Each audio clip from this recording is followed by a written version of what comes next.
ഇവിടെ ഇങ്ങനെ ഈ അവസ്ഥയിൽ നിന്നെ കാണുമെന്ന് തീരെ പ്രതീക്ഷിച്ചില്ല. ഇവിടുന്ന് പോയില്ലെങ്കിൽ ഞാൻ ഒച്ച വെച്ച ആളെ കൂട്ടും. ഭാർഗവി, നീ എന്നെ കൈവടിയരുത്. എന്റെ പിന്നാലെ പോലീസ് ഉണ്ട്. എനിക്ക് ജീവിക്കണം. എല്ലാം മറന്ന് ഒരു നല്ല മനുഷ്യനായിട്ട്. എനിക്കറിയാം, തെറ്റുകൾ മാത്രമേ ഞാൻ ചെയ്തിട്ടുള്ളൂ. നിന്റെ ജീവിതം പോലും ഞാൻ തകർത്തില്ലേ?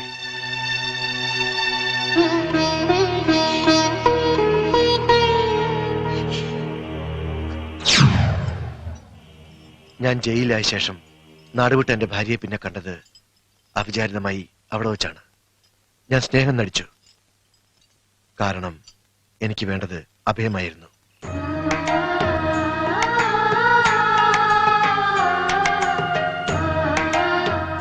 ഈശ്വരനാണ് എന്നെ നിന്റെ അടുത്ത് എത്തിച്ചത്. ഒരു നല്ല ജീവിതം നയിക്കാൻ നീ എന്നെ സഹായിക്കില്ലേ? എന്നെ രക്ഷിക്കില്ലേ?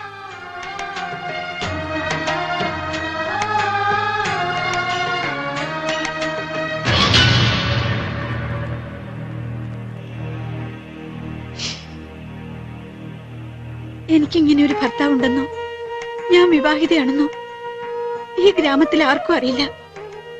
നിങ്ങളെ പോലീസ് പിടിച്ച ശേഷം ആ നാട്ടിൽ ഞാൻ ഒറ്റപ്പെട്ടു. ജീവൻ രക്ഷിക്കാൻ രായ്ക്ക് രാവെ ഒളിച്ചോടുകയായിരുന്നു. ഇപ്പൊ ചങ്കൂറ്റത്തോടെ എന്തിനും പോന്ന ഭാർഗവിയായി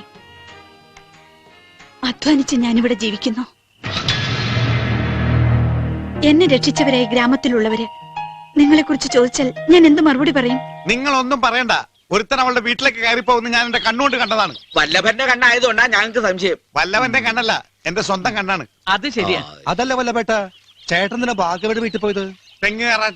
അവിടെ അടുത്തല്ലേ രാഘവന്റെ വീട്. അതും ശരിയാ. അനാവശ്യം പറഞ്ഞോണ്ടല്ലോ അടിച്ചിട്ട് അടപ്പല്ലേ എടുക്കും ഞാൻ. ഇവനെന്റെ കസിൻ ബ്രദറാ, അറിയോ? അതും ശരിയാ. ഓ, നിന്റെ ഒടുക്കത്തെ ഒരു ശരി മിണ്ടായിരുന്നോണം. അല്ലെങ്കിൽ സത്യം പറയുന്നവർക്ക് ഈ നാട്ടിൽ ഒരു സ്ഥാനമില്ല. അതെ, നിങ്ങൾ ഇന്നേ വരെ സത്യം പറയാത്തോണ്ടാ ആരും വിശ്വസിക്കാത്തത്. എന്തായാലും ഭാർഗവി കാരണം നമ്മുടെ ഗ്രാമം പച്ചപിടിക്കാൻ തുടങ്ങി. വിദേശ നാണയം കിട്ടുന്ന തൊഴിലല്ലേ അവള് കണ്ടുപിടിച്ചത്. എന്ത് പണി അവള് കണ്ടുപിടിച്ചത്? അയ്യേ, അവൾ അതും തുടങ്ങി. എന്നാലൊന്ന് ചോദിക്കണം. വെറുതെ കിട്ടൂല, കാശും കൊണ്ട് പോണം, എന്നാ തരും. നാട്ടുകാരായ നമ്മൾ ഇനി എങ്ങനെ തല ഉയർത്തി നടക്കും? ഈ തലയിൽ ഇതിൽ കൂടുതൽ വല്ലതും ഉണ്ടോ ഉയർത്താൻ? അത് ശരിയാ. എന്തായാലും നമുക്ക് അവളോടൊന്ന് ചോദിക്കണം. കസിൻ ബ്രദറെ, ചോദിക്ക്. എന്താ നിങ്ങൾക്ക് അറിയേണ്ടത്? വീട്ടുവിശേഷം അറിയാൻ വന്നതല്ല. നീ ഒരുത്തനോട് ഒളിപ്പിച്ചു വെച്ചിട്ടില്ലേ? അവനൊന്ന് കാണാൻ വന്നതാ. ഞാനാരെയും ഒളിപ്പിച്ചു വെച്ചിട്ടില്ല. നീ വലിയ ശീലാവതി ഒന്നും ചമയണ്ട. നീ ഒരു പിഴയാണെന്ന് ഞങ്ങൾക്കറിയാം. തോന്നിയസം പറഞ്ഞ അടിച്ചെന്റെ കരണക്കുറ്റി ഞാൻ പോയിക്കും. അതിനിത്ര ചൂടാൻ എന്തിരിക്കുന്നു? മുത്തശ്ശി, സത്യമായിട്ട് ഞാൻ കണ്ടതാ. ചോദിക്ക്. ഭാർഗവി, സത്യമാണോ പറയുന്നേ? ഇനി നിങ്ങളുടെ മുന്നിൽ ഞാൻ ഒന്നും മറച്ചു വെക്കുന്നില്ല. ഇവിടെ കയറി വന്ന ആ മനുഷ്യൻ എന്റെ ആരുമല്ല, ഈ ഗ്രാമത്തിന്റെ രക്ഷകനാ. ഒന്നിങ്ങോട്ട് മാറിക്കേ. ഇല്ല എന്ന് പറഞ്ഞ ആള് ഇപ്പൊ എങ്ങനെ ഉണ്ടായി? മുത്തശ്ശി വിശ്വസിക്കരുത്. ഇവൾ അടവ് മാറ്റി ചവിട്ടേണ്. മര്യാദക്ക് അവൻ ഇങ്ങനെ പുറത്തേക്ക് വിടറി. എന്റെ കൈ രണ്ട് തരിക്കാണ്. അവന്റെ അടിയുള്ളനാ അവൻ ആളെങ്ങനെ ഉണ്ട്? സ്വാമി ധ്യാനത്തിലാ. 3 ദിവസം കഴിഞ്ഞേ ഉണരൂ. സ്വാമിയാ അടിച്ചവന്റെ അണപ്പല്ലിയാൻ തെറിപ്പിക്കും. 3 ദിവസത്തിനുള്ളിൽ അവൻ രക്ഷപ്പെടുത്തി വിടാനല്ലേ? ഇറക്കി വിടറേ. വേണ്ട വല്ലഭ, സ്വാമിയെ ഉണർത്തണ്ട. അവൻ സ്വാമിയല്ല, ആസാമി. ഇറക്കി വിടടി, ഇല്ലെങ്കിൽ ഞങ്ങൾ അകത്ത് കയറി പൊക്കും. താൻ ഒറ്റയ്ക്കാ. നീ ഉണ്ടായിരുന്നോണം. വിശ്വാസം ഇല്ലല്ലേ? നിങ്ങൾക്ക് കാണണോ? കാണിച്ചു തരാം.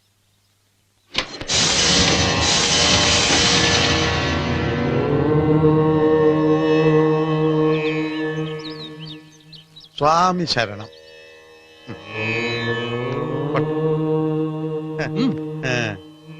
ഇപ്പൊ വിശ്വാസമായില്ലേ?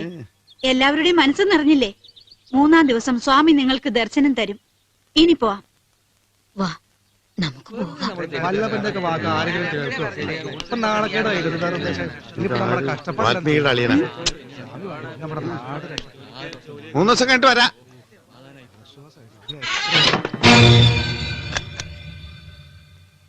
ഈശ്വര, എനിക്ക് പേടിയായിട്ട് വയ്യ. നമുക്ക് എങ്ങോട്ടെങ്കിലും പോയാലോ? എന്തിന്?